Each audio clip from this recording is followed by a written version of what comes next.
Is there anything you can tell me about what you did between the 1st and the 7th, before you were arrested?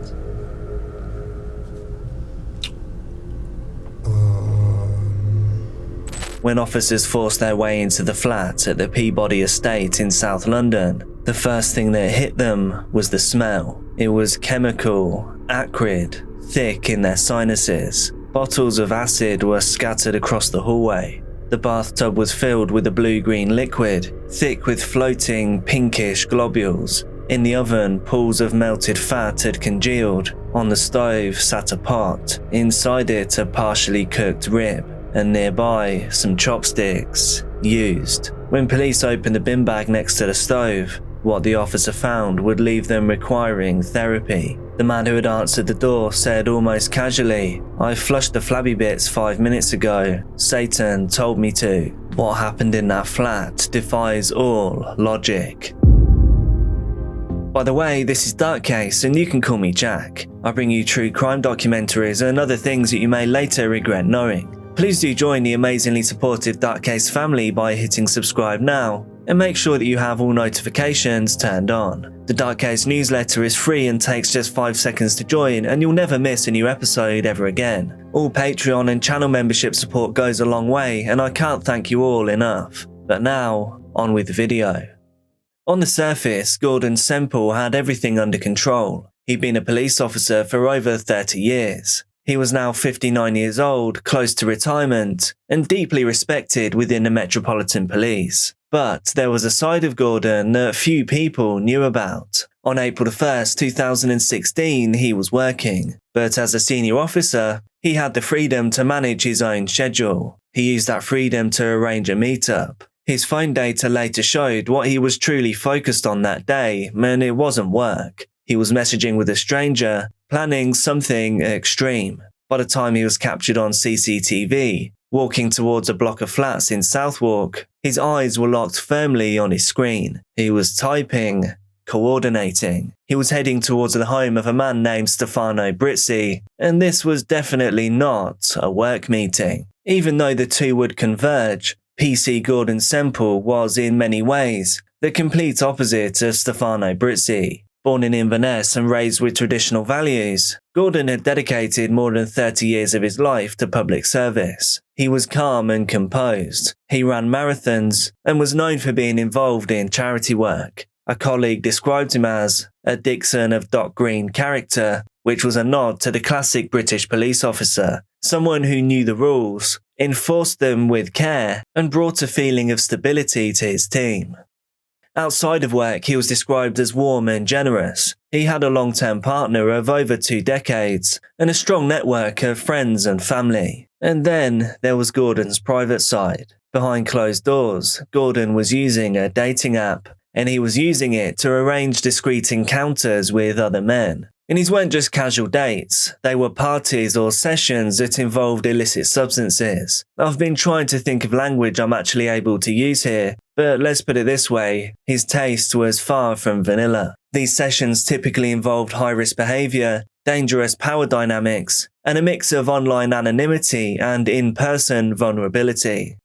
But back to Friday, April 1st, 2016. Gordon was on his way to Stefano's flat. The messages between them revealed that they had arranged what Brizzi would later describe as a hot, dirty, sleazy session. The apartment was an old brick building nestled off Southwark Street. It was small, quiet, and easy to overlook. But behind the door of flat 23, Stefano had prepared the space for more than just a casual meeting. Bottles of substances lined the bathroom. Cleaning tools were placed nearby. A webcam sat on the table, prepped and ready to go. The two men greeted each other, and what followed was, by Stefano's account, a consensual encounter that took a sudden and tragic turn. Stefano claimed that Gordon had been wearing a dog leash and a mask. He said Gordon's time on this earth was accidentally ended during this session. He said he then panicked, that he tried to resuscitate him, that Gordon had never used their agreed upon safe word,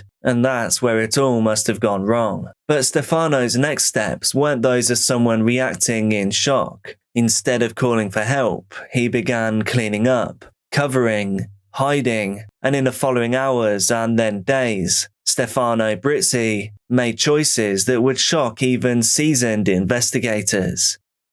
What actually happened inside that flat between Gordon Semple's arrival and the moment that his time was brought to a close will most likely never be fully known. However, Stefano always insisted that it was an accident. He said he was shocked, which led him to use more substances, and then he sat and waited and thought, and then his panic turned into planning. Over the next few days, Brizzi took methodical steps to hide what had happened. He spent days trying to make the body disappear, inspired, he said, by the very show he had been watching so obsessively. That show was Breaking Bad. He purchased new supplies, cleaning agents, buckets, a metal sheet, and all of this was caught on CCTV at a local hardware store. He had kept Gordon's body in the flat for nearly a week. During this time, he had researched chemical methods for breaking down organic matter. And so he filled the bathtub with corrosive liquid. He then dismantled the body and placed parts of it into the bath. He also used the oven, a blender, and other kitchen utensils.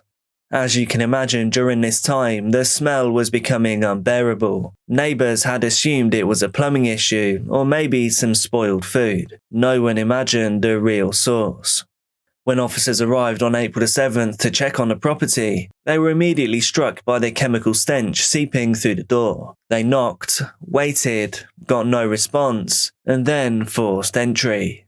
Inside, they later found a scene that would be described as grotesque beyond comprehension. The soft pink, pale globules that were floating in the bath were later confirmed to be human tissue. A bin liner held a partial spine. A bucket contained bone fragments, and part of a head was recovered. The oven was still warm, and it contained remnants of melted human fat. PC Charlotte Edwards, one of the officers on the scene, said the floor was in fact covered in a thin layer of human grease, and a tea strainer also held remains. The flat looked more like a scene from television than something real, and in the middle of it all was Stefano Brizzi. He was composed, polite, and forthcoming. He didn't deny that something terrible had indeed happened. He actually told them straight away, "I've killed a police officer." When asked why, he said a voice told him to. "Satan told me to kill," he repeated. "Kill, kill, kill." He admitted to being high when all of this happened. He admitted to trying to clean up the evidence. He even joked, strangely detached, that his bathtub had been unusable for days. During interviews, he broke down occasionally, but his details were consistent. He never once denied his actions. He only insisted that the death itself had not been intentional. Is there anything you can tell me about what you did between the 1st and the 7th, before you were arrested?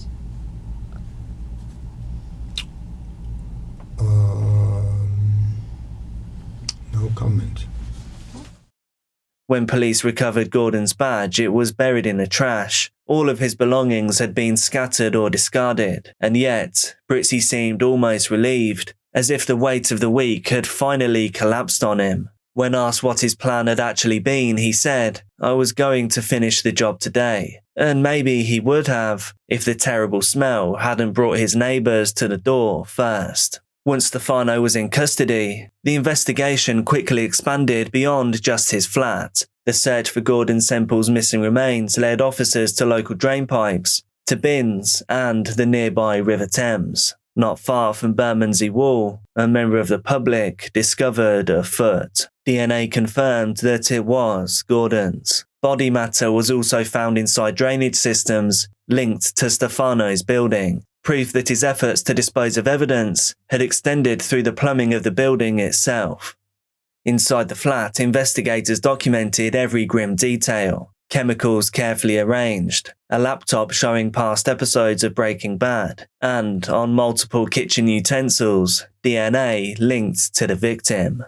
One of the most disturbing discoveries came in the form of a bone recovered from a bin. It had a bite mark. Stefano insisted that he didn't remember doing it. but expert witnesses confirmed that it had happened and that the mark could even be matched to his own dental impressions. He told officers that the days following Gordon's demise had become nothing more than a blur, that he'd used more and more substances to cope with what had happened, and that somewhere in the chaos, he convinced himself that he might actually get away with it. And he wasn't actually delusional, not in a clinical sense. He was in fact eerily lucid, but his judgment was profoundly impaired, twisted by addiction, paranoia, lack of sleep, and the influence of disturbing media.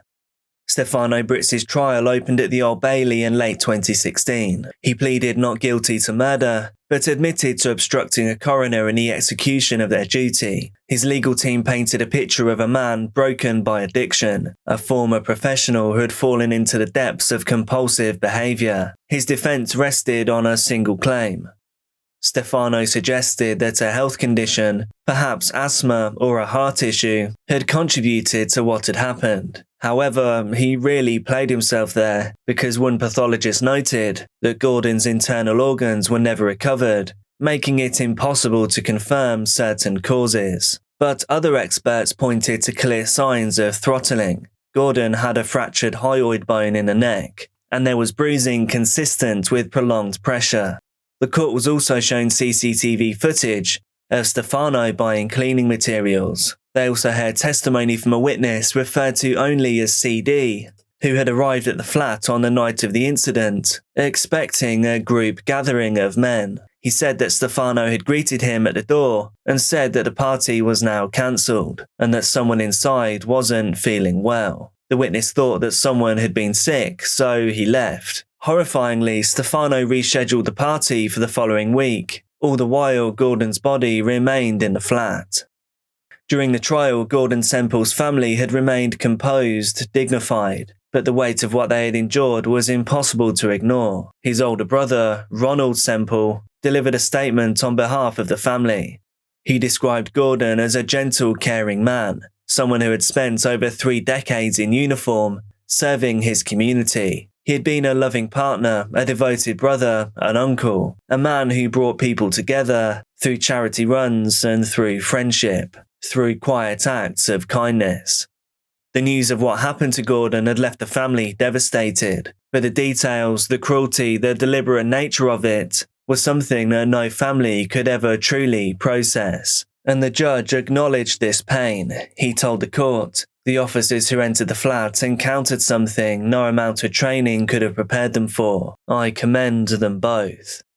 Turning to Stefano, he added, the regret you now express for Mr. Semple's end must be seen against what you did over a number of days to his body. The Crown Prosecutor went even further. She called Stefano an evil and calculating man, someone who lied to the police, lied to the court, and only revealed the truth when no other option remained. Detective Chief Superintendent Peter Ayling summed it up in a single line. Brizzi's actions were grotesque beyond comprehension. I'll warn you now that the sentencing coming up is not the end of the story, so stick around until the end of the video for yet another twist. Perhaps the most shocking moment of the trial came when the prosecution detailed how far Brizzi had actually gone. His own words caught on video, I was going to finish the job today.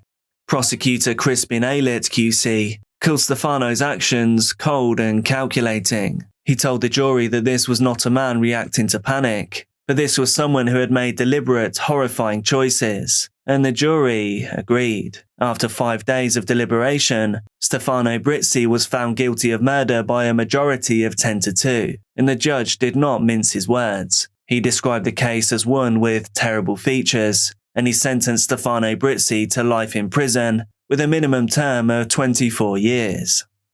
And so the court delivered its sentence, life in prison, a minimum of 24 years before being eligible for parole. But in the end, Stefano Brizzi wouldn't serve even a fraction of that time. For Gordon's family, and for the officers who responded to that flat, closure remains elusive. Stefano Brizzi was transferred to HMP Belmarsh following his conviction. This is a high-security prison, known for holding some of the country's most dangerous offenders. But Stefano wasn't like most inmates. He stood out. He was highly educated, fluent in multiple languages, and he was unaccustomed to the noise, the structure, and the sheer monotony and cruelty of prison life.